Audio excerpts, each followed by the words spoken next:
Assalamualaikum warahmatullahi wabarakatuh, teman-teman semuanya. Kami dari kelompok 4.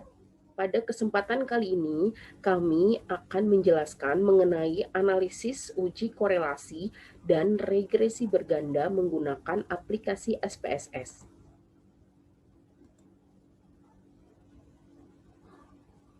Sebelumnya akan kita ketahui dulu mengenai uji korelasi dan uji regresi. Gujarati dan Porter menyatakan jika korelasi dan regresi ini memiliki hubungan yang dekat, namun secara konsep sangat berbeda artinya. Pada korelasi, semua variabel adalah simetris sehingga tidak ada perbedaan antara variabel terikat dengan variabel penjelas. Sementara pada analisis regresi terdapat asimetri pada bagaimana sebuah variabel dependen dan variabel independen diperlakukan.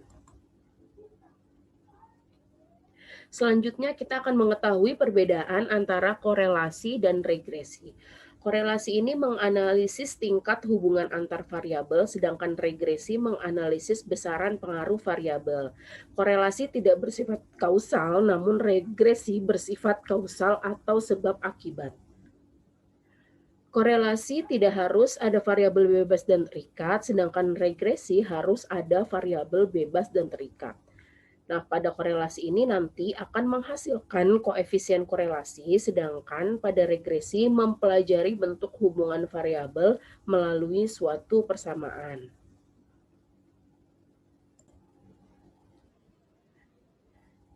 Nah, selanjutnya perlu kita ketahui jika akan melakukan uji regresi, maka uji korelasi secara otomatis juga dilakukan. Untuk mengetahui lebih dalam mengenai uji korelasi, berikut penjelasannya.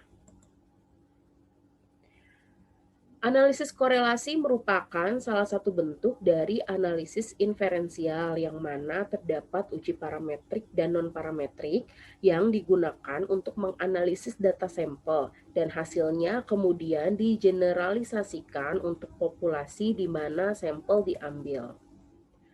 Analisis korelasi digunakan untuk mengetahui seberapa kuat atau erat hubungan antara variabel yang satu dengan variabel yang lainnya. Nah, selanjutnya adalah tujuan uji korelasi. Di sini terdapat 4, yang mana tujuan uji korelasi ini akan menjawab pertanyaan-pertanyaan kita mengenai fungsi dari uji korelasi. Yang pertama, uji korelasi ini tujuannya untuk mengetahui adakah hubungan antara dua variabel. Yang kedua, uji korelasi ini bertujuan untuk mengetahui arah hubungan variabel, baik itu positif jika searah atau negatif jika tidak searah. Selanjutnya adalah untuk mengetahui keeratan atau kekuatan hubungan yang akan kita ketahui melalui nilai koefisien korelasi. Nah, tujuan uji korelasi yang keempat yaitu membuat prediksi hubungan antar variabel. Dasar pengambilan keputusan uji korelasi ini terdapat hipotesis H0 tidak ada hubungan antara variabel X dan Y, dan H alternatif ada hubungan antara variabel X dan Y. Dari situ kita dapat mengambil keputusan H0 diterima jika nilai signifikansi ini lebih dari 0,05 dan H0 ditolak jika nilai signifikansi ini lebih kecil dari 0,05. Sebagai catatan tambahan, jika nilai signifikansinya sama dengan 0,05, maka dilakukan uji korelasi dengan cara membandingkan nilai R hitung dengan R tabel. Selanjutnya, arah uji korelasi ini ada dua. Yang pertama, korelasi positif jika hubungan variabelnya searah. Contohnya, semakin tinggi motivasi siswa, maka semakin tinggi hasil belajarnya. Dan yang kedua, ada korelasi negatif apabila hubungan variabelnya tidak searah. Contohnya, semakin tinggi nilai kecemasan siswa, maka semakin rendah hasil belajarnya. Selanjutnya ada tabel koefisien korelasi menurut Sugiono. Nah, tabel koefisien korelasi ini di mana kita akan mengetahui tingkat hubungan dari variabel-variabel yang diujikan. Di sini ada interval koefisien yang akan menunjukkan tingkat hubungannya. Jika nilai koefisien korelasinya berada pada 0,0 sampai dengan 0,199, maka tingkat hubungannya sangat lemah. Jika berada pada 0,20 sampai dengan 0,399, maka tingkat hubungannya lemah. 0,40 sampai dengan 0,599 tingkat hubungannya sedang, 0,60 sampai dengan 0,799 tingkat hubungannya kuat, dan 0,80 sampai dengan 1 tingkat hubungannya sangat kuat.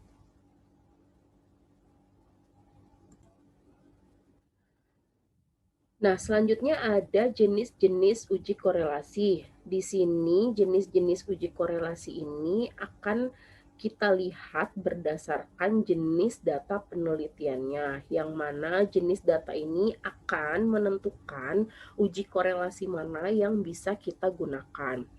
Yang pertama ada uji korelasi koefisien Kramer, yang mana jenis datanya ini harus nominal, contohnya jenis kelamin, usia, pendidikan. Yang kedua ada uji korelasi Kendall and Rank-Spearman, yang mana jenis datanya ordinal, contohnya ini kepuasan mahasiswa atau yang menggunakan skala Likert. Dan yang ketiga uji korelasi Pearson Product Moment, yang mana jenis datanya ini harus berupa rasio atau interval. Contohnya ini pendapatan dan hasil ujian. Analisis uji korelasi juga dibedakan menjadi dua. Yang pertama uji korelasi bivariat, yang mana tadi menggunakan uji Pearson, Spearman, atau Kendall. Dan yang kedua uji korelasi parsial, yang mana ini untuk menganalisis hubungan yang menggunakan variabel kontrol.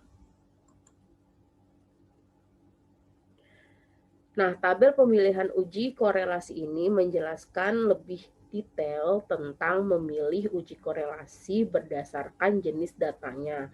Jika variabel satunya ordinal dan variabel duanya ordinal, syarat datanya data berdistribusi tidak normal yang merupakan uji non-parametrik. Maka pemilihan uji korelasinya adalah Rank-Spearman. Variabel satunya ordinal dan variabel duanya numerik, syarat datanya ini berdistribusi tidak normal yang juga merupakan uji non-parametrik, maka pemilihan uji korelasinya juga menggunakan Rank-Spearman. Jika variabel satunya jenis datanya ordinal dan variabel duanya jenis datanya ordinal, syarat datanya juga tidak berdistribusi tidak normal yang merupakan uji non-parametrik, dan pemilihan uji korelasinya ini menggunakan Kendall. Dan yang terakhir, apabila variabel satu datanya numerik atau rasio atau interval, dan variabel duanya juga data numerik atau rasio atau interval, maka syarat datanya ini data berdistribusi normal yang mana merupakan uji parametrik. Pada hal ini, pemilihan uji korelasi ini menggunakan uji korelasi Pearson.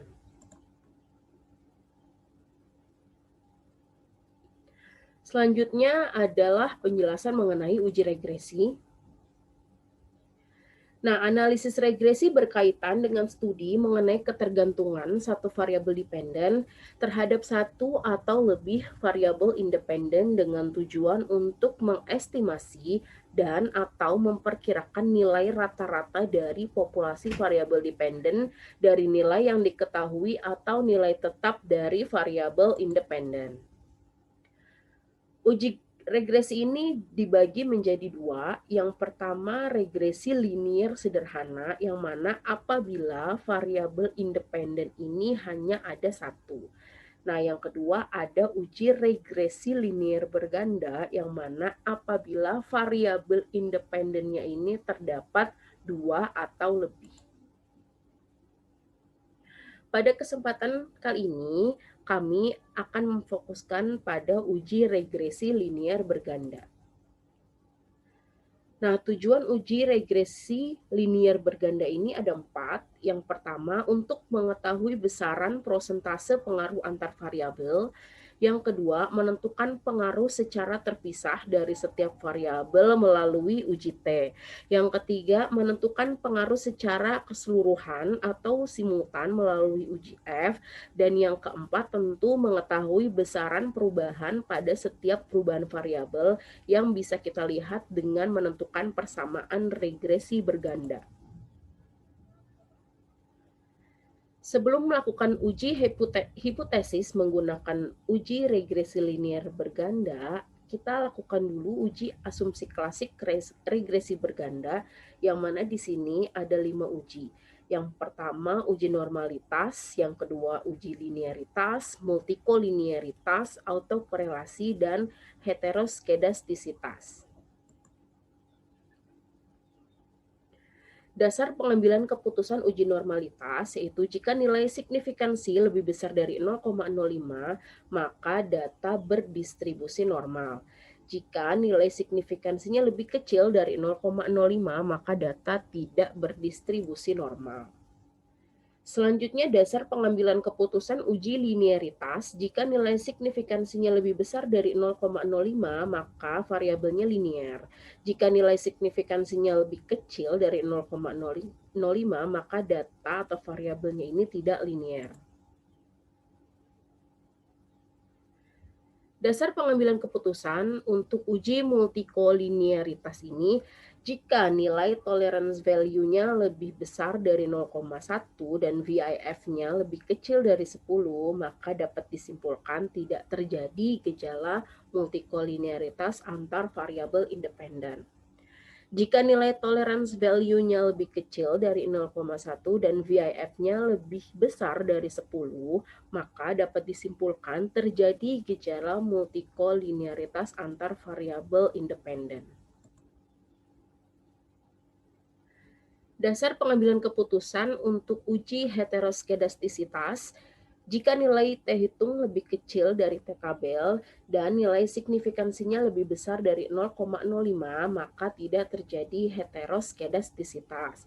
Dan jika nilai T hitung lebih besar dari T tabel dan nilai signifikansinya lebih kecil dari 0,05, maka terjadi heteroskedastisitas. Nah, dasar pengambilan keputusan untuk uji autokorelasi ini, uji autokorelasi ini digunakan apabila jenis datanya ini berupa time series. Jika D lebih kecil dari DL atau lebih besar dari 4 minus DL, maka hipotesis nolnya ditolak, berarti terdapat autokorelasi. Setelah melakukan uji asumsi klasik, maka kita bisa melanjutkan uji hipotesis menggunakan regresi linear berganda.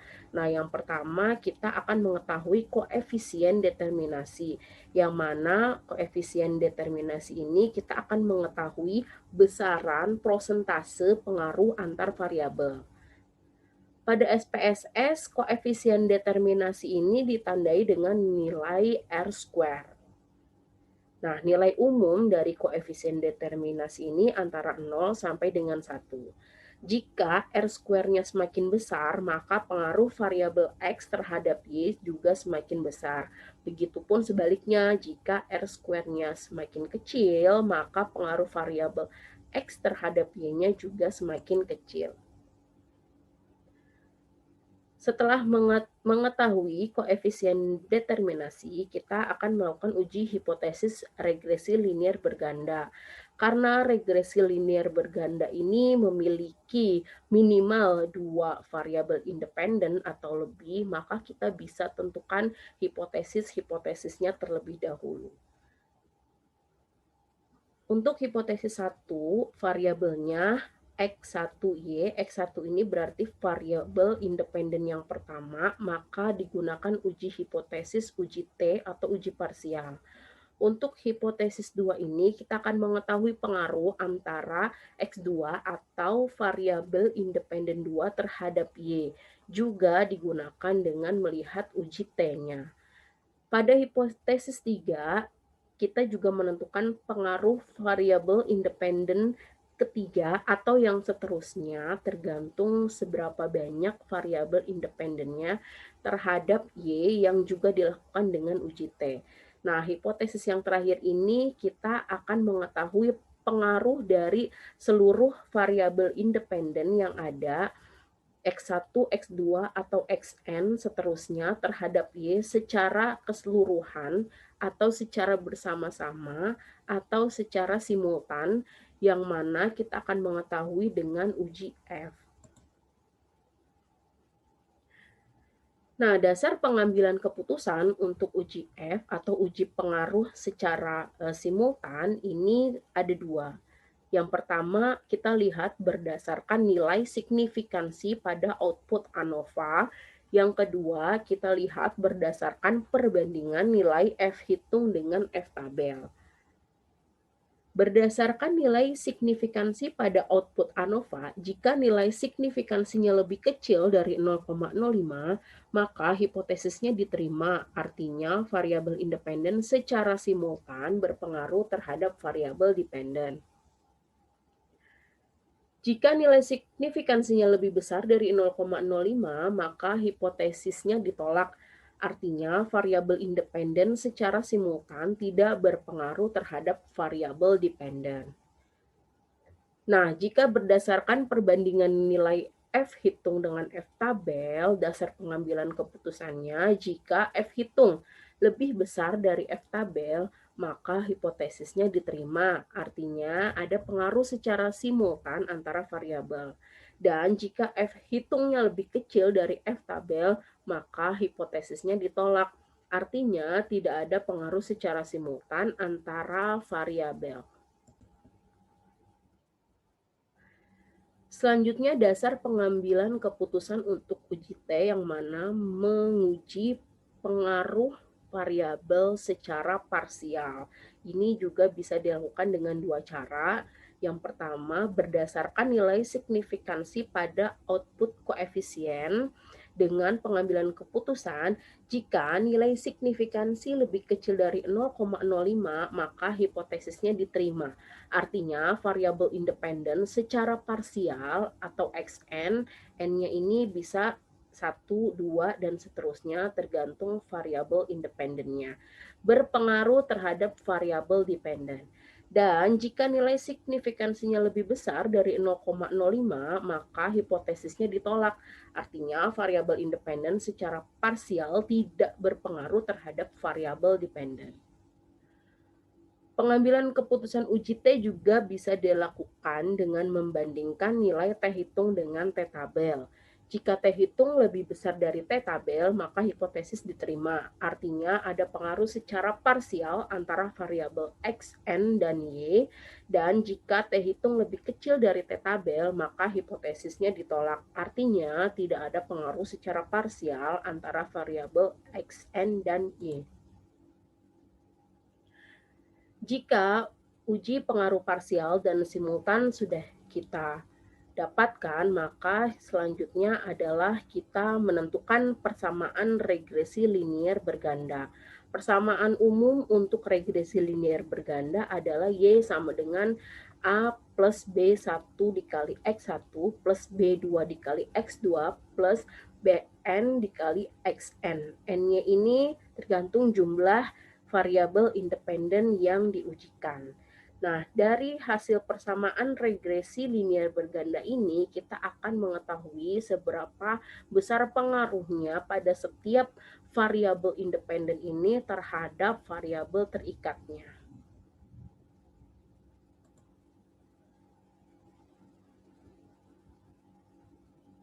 Baik, untuk dapat memahami lebih lanjut, sebaiknya kita praktekkan langsung pada aplikasi SPSS. Untuk ini kami ucapkan terima kasih. Wassalamualaikum warahmatullahi wabarakatuh. Baik, selanjutnya kami akan mencoba mempraktekkan bagaimana cara menganalisis uji korelasi dan uji regresi linier berganda pada aplikasi SPSS.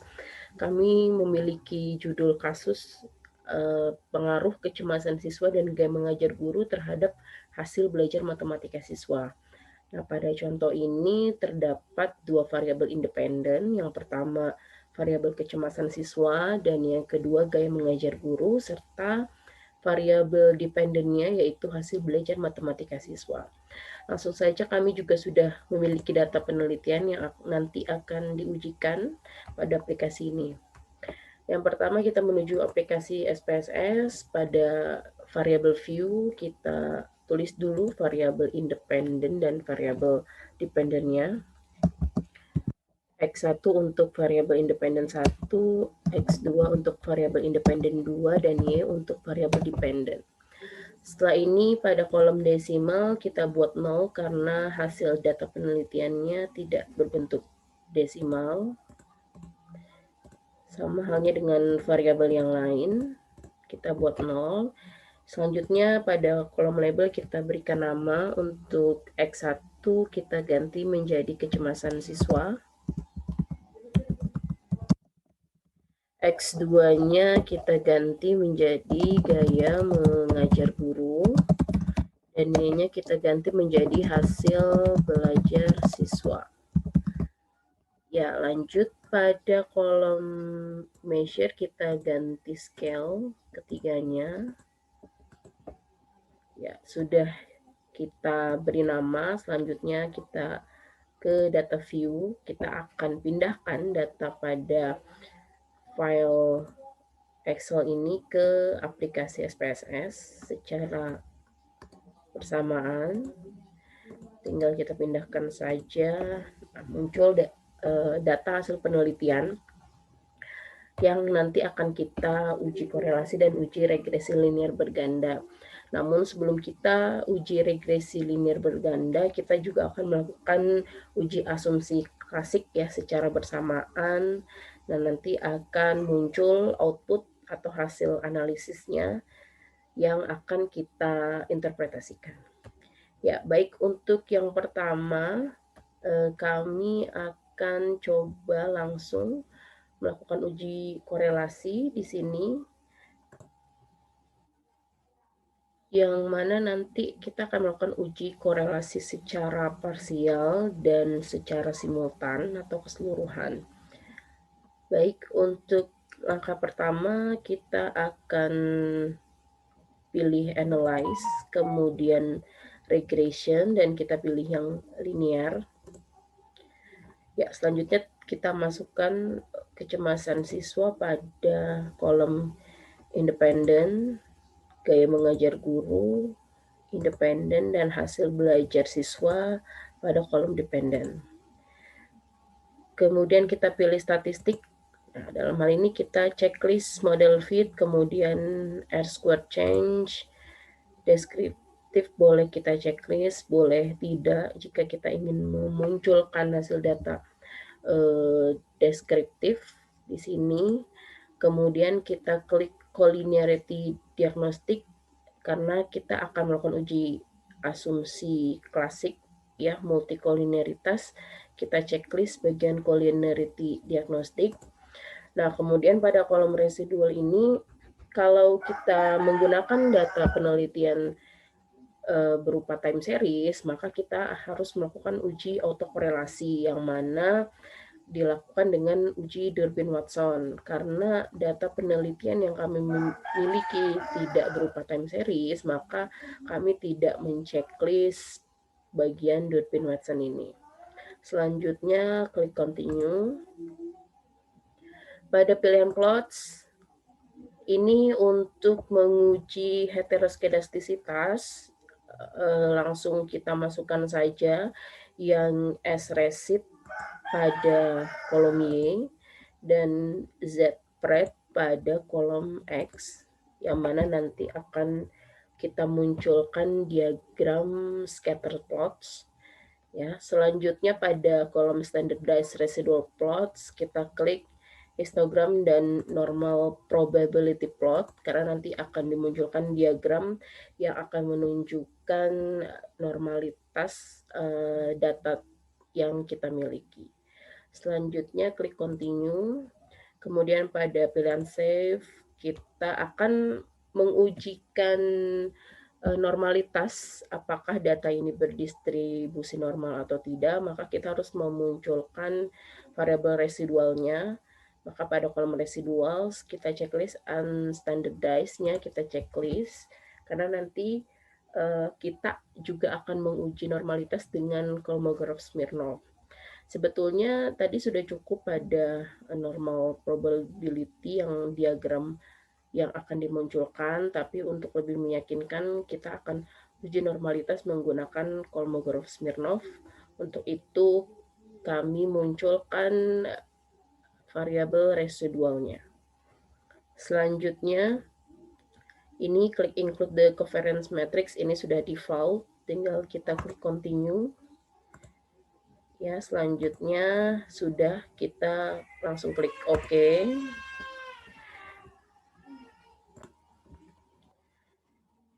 Ya, ini sudah muncul nilai output dari analyze regression. Kemudian yang pertama yang akan kita interpretasikan adalah uji korelasi. Yang pertama ada uji korelasi parsial. Kami sudah menyediakan hasil interpretasi agar lebih memudahkan dalam membaca interpretasi hasil analisis. Yang pertama ialah uji korelasi parsial.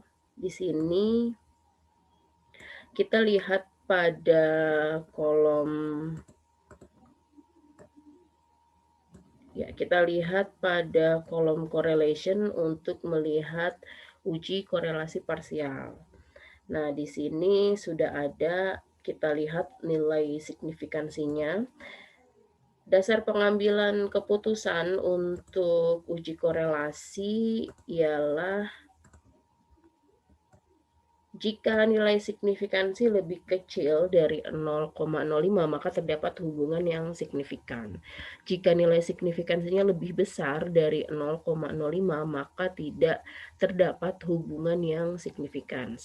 Langsung kita lihat hasil analisisnya. Untuk yang pertama, variabel kecemasan siswa untuk X1, kita lihat di sini hasil nilai signifikansinya adalah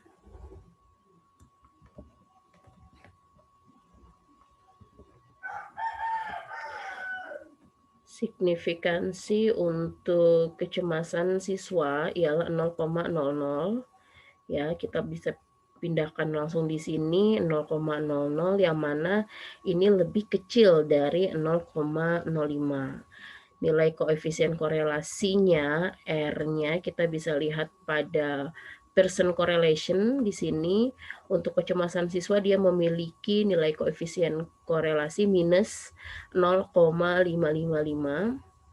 Ya, kemudian untuk variabel gaya mengajar nilai signifikansinya adalah 0,007, ya, 0,007 untuk variabel gaya mengajar guru.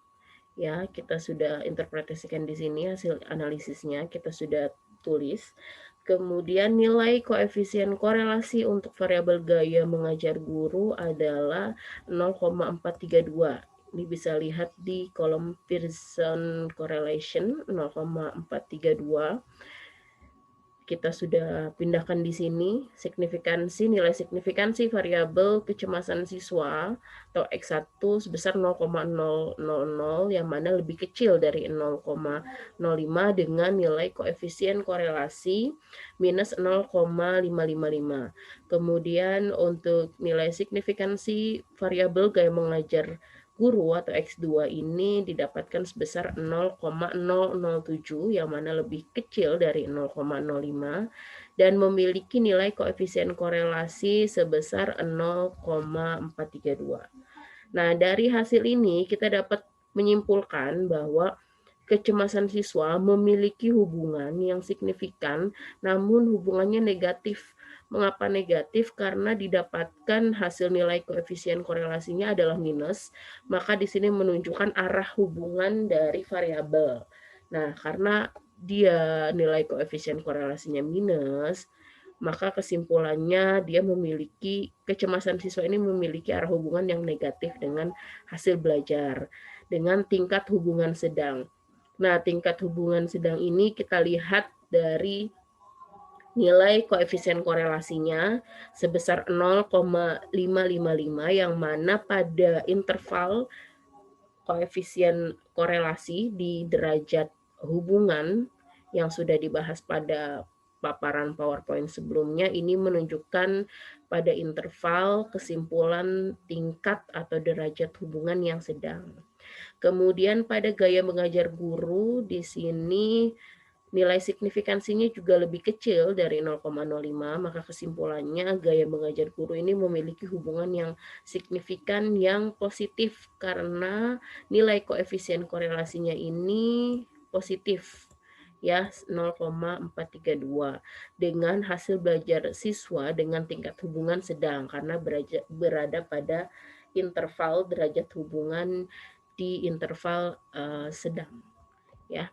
Selanjutnya setelah kita uji korelasi parsial, kita akan lakukan uji korelasi simultan atau secara keseluruhan apakah kecemasan siswa dan gaya mengajar guru ini secara bersama-sama atau secara keseluruhan ini memiliki hubungan yang signifikan atau tidak gitu ya dengan hasil belajar siswa. Nah, pada hasil output kita bisa lihat pada hasil model summary yang mana kita akan melihat nilai signifikansinya sig F change yang ini akan kita lihat. Kemudian di sini juga kita akan melihat nilai koefisien korelasinya. Pada kolom R besar ini adalah nilai koefisien korelasinya. Yang mana dasar pengambilan keputusan untuk uji korelasi simultan adalah jika nilai signifikansinya lebih kecil dari 0,05 maka terdapat hubungan yang signifikan secara simultan. Dan jika nilai signifikansinya lebih besar dari 0,05 maka tidak terdapat hubungan yang signifikan secara simultan. Nah, pada hasil analisis ini kita dapatkan nilai signifikansi variabel independen X1 dan X2 secara bersamaan sebesar 0,003 ya, kita sudah tulis di sini 0,003 yang mana lebih kecil dari 0,05. Kemudian kita juga dapatkan nilai koefisien korelasi atau R, di sini kita lihat pada kolom R itu sebesar 0,581 atau jika kita jadikan persen sebesar 58,1%. Ya, bisa dilihat pada hasil interpretasi atau hasil analisis ini.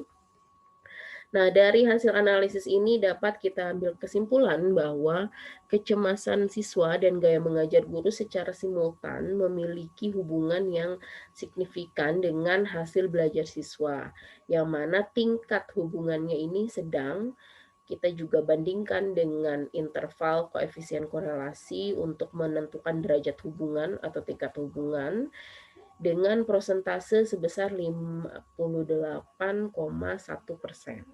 Ya, ini kita sudah lakukan uji korelasi secara parsial maupun secara simultan. Artinya secara parsial, masing-masing variabel baik variabel independen 1 dan 2 memiliki hubungan. Ya, dan secara simultan pun variabel 1 dan variabel 2 secara bersamaan, secara keseluruhan ini memiliki hubungan dengan hasil belajar siswa. Ya, sudah kita lakukan uji korelasi. Nah, yang akan kita lakukan selanjutnya adalah uji asumsi klasik, yang mana akan kita lakukan uji normalitas, kemudian uji linearitas, multikolinearitas, serta heteroskedastisitas. Kita tidak akan melakukan uji autokorelasi karena kita tidak menggunakan data time series, jadi kita skip untuk uji asumsi klasik autokorelasi. Jadi ada 4 uji asumsi klasik yang akan kita interpretasikan dan sudah kita lakukan, nanti tinggal kita buat kesimpulan satu persatu. Untuk yang pertama, uji asumsi klasik yang pertama ada uji normalitas. Ya, di sini kita akan mengetahui apakah data pada penelitian ini berdistribusi normal atau tidak. Karena sebagai salah satu syarat untuk melakukan uji hipotesis regresi linear berganda adalah data berdistribusi normal. Ya, pada kolom output ini sebetulnya kita bisa lihat pada diagram normal probability plot. Di sini jika titik-titik ini mengikuti garis diagonal, titik-titik pada diagram ini mengikuti garis diagonal, maka bisa disimpulkan bahwa data berdistribusi normal. Sebenarnya ini sudah bisa terlihat ya dari hasil output ini bahwa titik-titik ini mengikuti garis diagonal, berarti data berdistribusi normal. Namun untuk lebih meyakinkan, kita akan melakukan uji normalitas menggunakan Kolmogorov-Smirnov yang tadi kita sudah munculkan nilai variabel residualnya. Kita akan langsung menuju data view. Di sini sudah ada variabel residualnya yang akan kita ujikan normalitas menggunakan Kolmogorov-Smirnov untuk meyakinkan. Langsung kita pilih analyze, kemudian kita pilih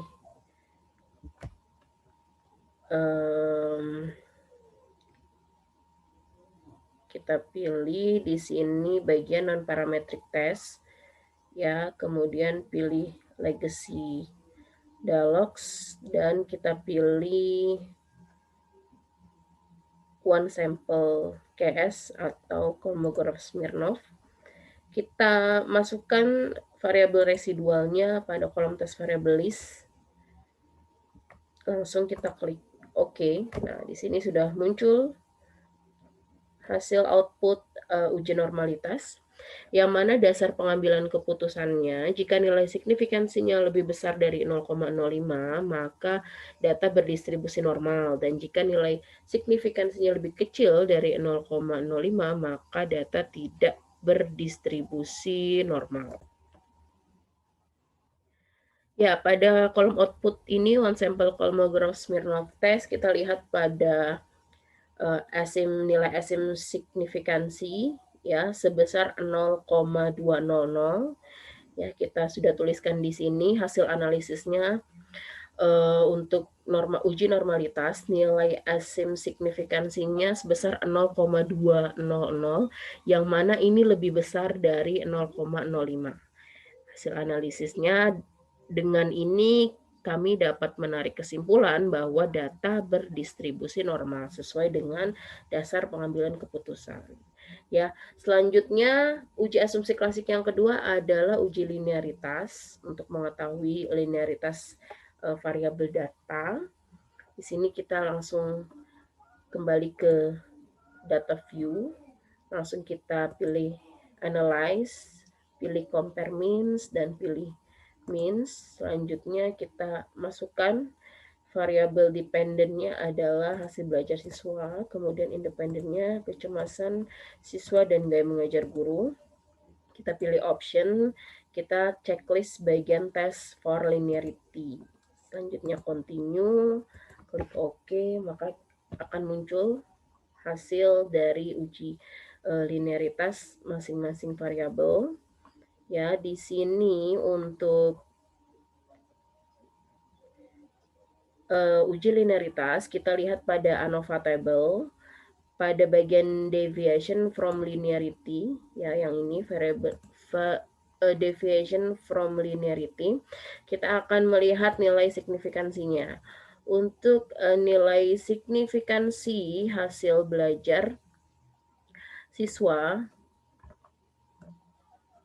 yang variabel dengan kecemasan siswa, variabel X1, nilai signifikansinya kita dapat sebesar 0,033. Kita sudah tuliskan di sini nilai signifikansi variabel kecemasan siswa 0,033 yang mana lebih kecil dari 0,05. Ya, selanjutnya untuk variabel gaya mengajar guru, kita juga lihat pada kolom ANOVA table, deviation from linearity, kita dapat nilai signifikansi untuk gaya mengajar guru sebesar 0,063, ya. Bisa dilihat deviation from linearity 0,063. Kita tuliskan di sini nilai signifikansi variabel gaya mengajar guru sebesar 0,063 yang mana ini lebih besar dari 0,05. Dari hasil analisis ini, kita dapat menarik kesimpulan bahwa data variabel kecemasan siswa ini tidak linear, namun data variabel gaya mengajar guru ini linear.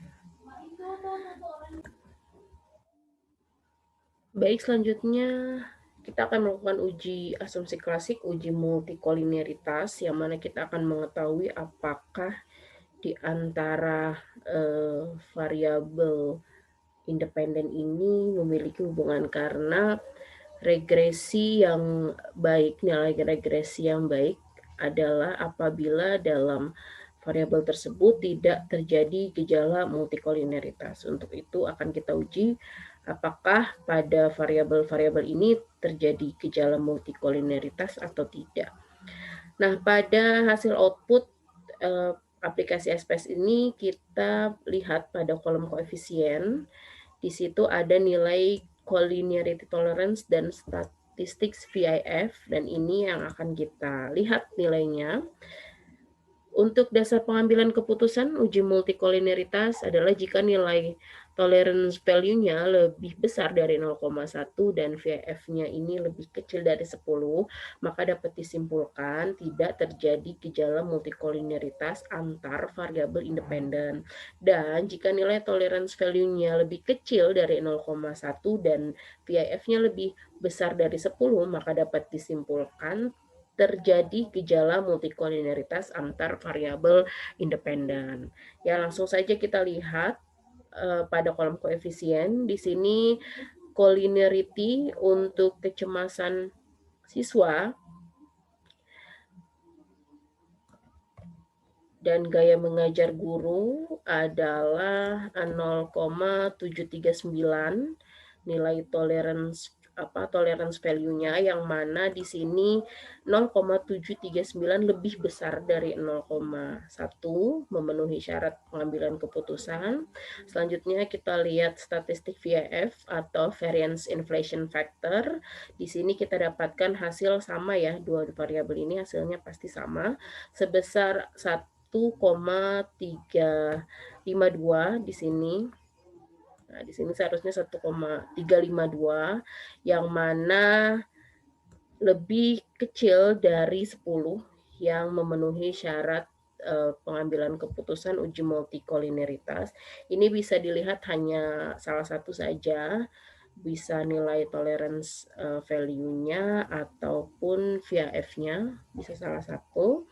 Kita dapatkan hasil analisis tolerance value-nya sebesar 0,739 yang mana lebih besar dari 0,1, dan nilai statistik VIF-nya sebesar 1,362 yang mana lebih kecil, 1,352 ya, yang mana lebih kecil dari 10. Dan dapat kita tarik kesimpulan tidak terjadi gejala multikolinearitas antar variabel kecemasan siswa dengan gaya mengajar guru. Artinya nilai regresi ini bisa dibilang nilai regresi yang baik karena tidak terjadi gejala multikolinearitas. Ya, selanjutnya akan kita lakukan uji heteroskedastisitas. Pada kolom output kita akan melihat diagram scatter plot. Diagram scatter plot di sini akan kita mengetahui apakah pola-pola yang terdapat titik-titik ini, pola titik-titik ini pada diagram ini, apakah dia secara acak atau membentuk suatu pola atau tidak. Untuk dasar pengambilan keputusannya, jika tidak ada pola yang jelas seperti bergelombang atau melebar kemudian menyempit pada diagram scatter plot, serta titik-titik ini, titik-titik pada scatter plot ini menyebar di atas dan di bawah angka 0 pada sumbu Y, maka tidak terjadi gejala heteroskedastisitas. Nah, di sini kita lihat pada diagram scatter plot ini sumbu Y, kita lihat bahwa titik-titik ini menyebar ya di atas angka 0 dan di bawah angka 0.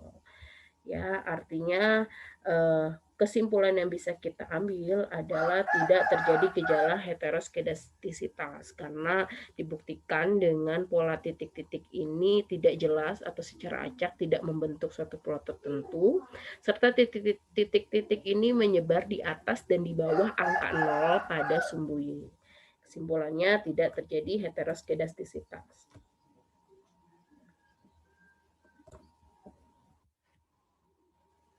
Ya, selanjutnya kita sudah melakukan uji asumsi klasik yang mana sebagai prasyarat untuk bisa melakukan uji hipotesis regresi linear berganda yang mana tadi sudah memenuhi bahwa data berdistribusi normal, kemudian tidak terjadi gejala multikolineritas dan tidak terjadi gejala heteroskedastisitas, maka selanjutnya kita dapat melakukan uji hipotesis regresi linear berganda secara parsial maupun secara simultan, dan kita juga akan mengetahui berapa besaran pengaruh dari variabel independen ini terhadap variabel dependen. Untuk yang pertama, kita akan uji pengaruh parsial menggunakan uji T. Ya, di sini kita sudah dapatkan hasilnya. Pada kolom output kita lihat pada koefisien, kolom koefisien di sini untuk melihat uji T. Yang akan kita lihat adalah nilai signifikansinya dengan dasar pengambilan keputusan. Jika nilai signifikansinya lebih kecil dari 0,05 maka hipotesis diterima. Artinya variabel independen secara parsial berpengaruh terhadap variabel dependen. Kemudian jika nilai signifikansinya lebih besar dari 0,05 maka hipotesisnya ditolak. Artinya variabel independen secara parsial tidak berpengaruh terhadap variabel dependen. Hasil analisis pada output ini menunjukkan untuk nilai signifikansi kecemasan siswa didapat sebesar 0,015. Ya, kita sudah pindahkan di sini nilai signifikansi variabel kecemasan siswa atau X1 sebesar 0,015 yang mana lebih kecil dari 0,05. Selanjutnya untuk nilai signifikansi gaya mengajar guru didapatkan sebesar 0,263 ya, yang mana nilai signifikansi variabel gaya mengajar guru ini lebih besar dari 0,05. Nah, dari hasil ini kita bisa ambil kesimpulan bahwa kecemasan siswa secara parsial atau secara sendiri memiliki pengaruh yang signifikan terhadap hasil belajar siswa. Kemudian gaya mengajar guru secara parsial, secara sendiri ini tidak memiliki pengaruh yang signifikan terhadap hasil belajar siswa pada data penelitian ini. Ya, selanjutnya kita akan melakukan uji pengaruh secara simultan, secara bersama-sama atau secara keseluruhan dengan uji F. Ya, di sini juga kita sudah dapatkan pada hasil outputnya. Kita lihat pada kolom ANOVA. Di sini kita dapatkan nilai signifikansinya dengan dasar pengambilan keputusan untuk uji F atau uji pengaruh simultan, yaitu jika nilai signifikansinya lebih kecil dari 0,05 maka hipotesisnya diterima. Artinya variabel independen secara simultan atau secara bersama-sama berpengaruh terhadap variabel dependen. Jika nilai signifikansinya lebih besar dari 0,05 maka hipotesisnya ditolak. Artinya variabel independen secara simultan atau secara berbarengan tidak berpengaruh terhadap variabel dependen. Nah, pada kolom ANOVA kita mendapatkan nilai signifikansinya sebesar 0,003 ya, yang mana hasil analisisnya ini kita pindahkan di sini menunjukkan bahwa nilai signifikansi variabel independen ya X1 dan X2 ini sebesar 0,003 yang mana lebih kecil dari 0,05.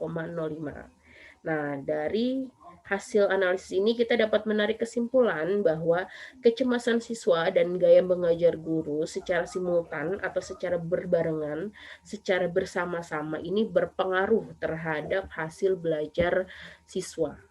Ya, untuk uji pengaruh simultan, jadi baik uji T, uji F, kita mengetahui pengaruh masing-masing variabel independen terhadap variabel dependen, dan kita juga mengetahui pengaruh secara keseluruhan variabel independen terhadap variabel dependen. Selanjutnya kita akan melakukan uji besaran pengaruh untuk koefisien determinasi, yang mana kita akan mengetahui seberapa besar atau berapa persen pengaruh dari variabel-variabel independen ini terhadap variabel dependennya. Nah, pada output ini kita akan melihat pada kolom model summary. Nah, di sini ada nilai R-square, ada itu merupakan nilai koefisien determinasi, ya, di mana dasar pengambilan keputusan untuk uji besaran pengaruh atau koefisien determinasi ini, jika R-square-nya negatif, maka tidak terdapat pengaruh antara X terhadap Y. Namun jika R-square-nya positif, maka terdapat pengaruh antara X terhadap Y. Dan semakin besar nilai R-square ini menunjukkan bahwa pengaruh X terhadap Y ini juga semakin besar. Begitupun sebaliknya, jika nilai R-square-nya semakin kecil, maka pengaruhnya juga semakin kecil. Nah, dari hasil analisis pada kolom model summary ini, kita mendapatkan nilai R-square-nya sebesar 0,337. Ya, kita sudah tuliskan di sini nilai R-square-nya sebesar 0,337 atau 33,7% jika kita persentase. Kemudian ini menunjukkan hasil yang nilai yang positif, ya, tentunya karena ini nilainya positif sebesar 33,7%. Kemudian dari sini kita juga mendapatkan nilai variabel residu. Nilai variabel residu ini adalah nilai variabel lain di luar variabel independen yang diujikan pada penelitian ini, yang mana kecemasan siswa dan gaya mengajar guru. Tentu variabel lain di luar variabel ini memiliki pengaruh juga terhadap hasil belajar siswa. Dan itu bisa kita dapatkan dari menentukan nilai variabel residu. Nah, dari sini rumus untuk menentukan nilai variabel residu adalah 1 min R-square atau 1 dikurang nilai R-square dari variabel independen pada penelitian ini. Di sini kita dapatkan nilai R-square-nya adalah 0,337. Untuk mendapatkan nilai variabelnya 1 dikurang 0,337 sama dengan 0,663 atau 66,3%. Nah, dari hasil analisis ini kita dapatkan nilai R-square yang positif sebesar 0,337 dan kita juga mendapatkan nilai variabel residunya. Kita bisa menarik kesimpulan bahwa kecemasan siswa dan gaya mengajar guru ini memiliki pengaruh terhadap hasil belajar siswa dengan persentase 33,7%. Nah, sebesar 66,7% variabel lain selain kecemasan siswa dan gaya mengajar guru ini memiliki pengaruh terhadap hasil belajar siswa. Ini bisa variabel lain di luar kecemasan siswa dan gaya mengajar guru, tentu sebesar 66,7% memberikan pengaruh terhadap hasil belajar siswa. Kita sudah dapatkan hasil koefisien determinasi, ya, uji besaran pengaruh sebesar 33,7%. Selanjutnya yang akan kita lakukan adalah menentukan persamaan regresi linear berganda. Ya, di sini kita akan lihat pada kolom koefisien, ya, dengan persamaan umum untuk regresi linear berganda adalah Y sama dengan A plus B1 dikali X1 plus B2 dikali X2 plus Bn dikali Xn. N-nya ini tergantung berapa jumlah variabel independennya, ya, bisa 3, 4, 5, dan seterusnya. A ini nilai konstanta, B ini kita akan lihat pada kolom unstandardized B. Ini kita akan lihat di sini nilainya, dan X ini adalah variabel independennya. Nah, hasil analisis Untuk persamaan regresi linear berganda, kita dapatkan nilai konstantanya ini adalah 95,515 ya, konstan 95,515 kita tuliskan di sini. Kemudian nilai B-nya untuk variabel independen satunya ya, atau kecemasan siswa ini sebesar minus 0,686. Ini untuk nilai B variabel satunya kita sudah masukkan X1 dan nilai B untuk variabel 2 ini gaya mengajar guru sebesar 0,268. Kita sudah tuliskan di sini untuk hasil analisisnya. Kita dapatkan Y sama dengan 95,515 ditambah minus 0,686 dikali X1 tambah 0,268 dikali X2. Nah, kemudian apa maksud dari persamaan regresi linear berganda ini? Tentu kita bisa lihat pada kesimpulannya, yaitu rata-rata nilai variabel Y akan mengalami perubahan sebesar minus 0,686 kali X1 dan sebesar 0,286-nya X2. Nah, ini lebih lanjut bisa dijelaskan bahwa hasil belajar siswa ini akan mengalami perubahan pada setiap minus 0,686 kali nilai kecemasan siswa dan sebesar 0,286 kali nilai gaya mengajar guru. Nah, ini maksud dari persamaan regresi linear berganda. Ya, sampai di sini kita sudah mendapatkan semua uji korelasi serta uji regresi linear berganda. Kita juga sudah mendapatkan persamaan regresi linear berganda. Untuk itu, kami mohon maaf apabila ada kekurangan. Terima kasih. Wassalamualaikum warahmatullahi wabarakatuh.